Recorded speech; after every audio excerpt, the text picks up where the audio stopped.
السلام علیکم ورحمۃ اللہ وبرکاتہ۔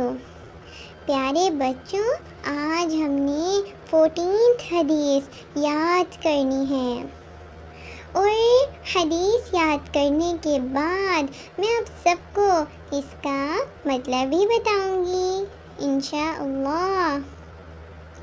تو قال رسول اللہ صلی اللہ علیہ وسلم مفتاح الصلاۃ الطہور۔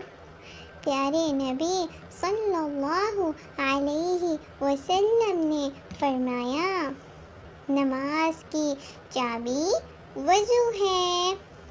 The messenger of Allah صلی اللہ علیہ وسلم said, the key to prayer is ablution۔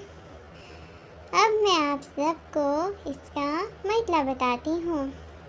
تو پیارے بچوں، اس حدیث میں ہمارے پیارے نبی صلی اللہ علیہ وسلم ہمیں یہ ایڈوائز کر رہے ہیں کہ نماز کی چابی وضو ہے۔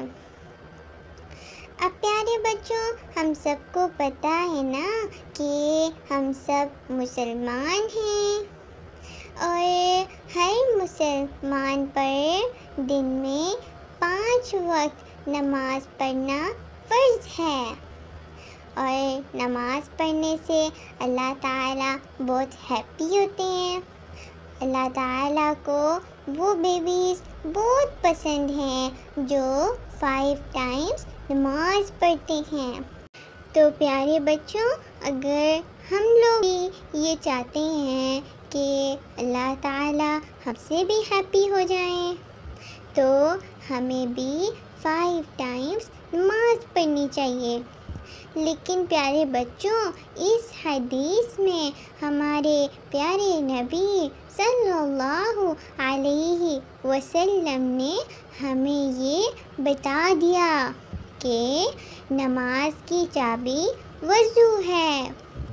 جیسا کہ کچھ بیبیز ایسے ہوتے ہیں جو وضو کے بغیر نماز پڑھ لیتے ہیں، تو اسی لیے ہمارے پیارے نبی صلی اللہ علیہ وسلم نے یہ ایڈوائز کی کہ وضو ہمیں نماز پڑھنے سے پہلے کرنا چاہیے۔ اگر ہم وضو نہیں کریں گے تو ہماری نماز نہیں ہوگی، اور پھر اس طرح اللہ تعالیٰ ہم سے کیسے ہیپی ہو جائیں گے؟ تو اگر اللہ تعالیٰ کو ہیپی کرنا ہے تو نماز پڑھنی ہوگی، اور نماز پڑھنے کے لیے ہمیں وضو کرنا ہوگا۔ تو آج سے ہم سب بچے نماز پڑھنے سے پہلے اچھی طرح وضو کریں گے انشاءاللہ۔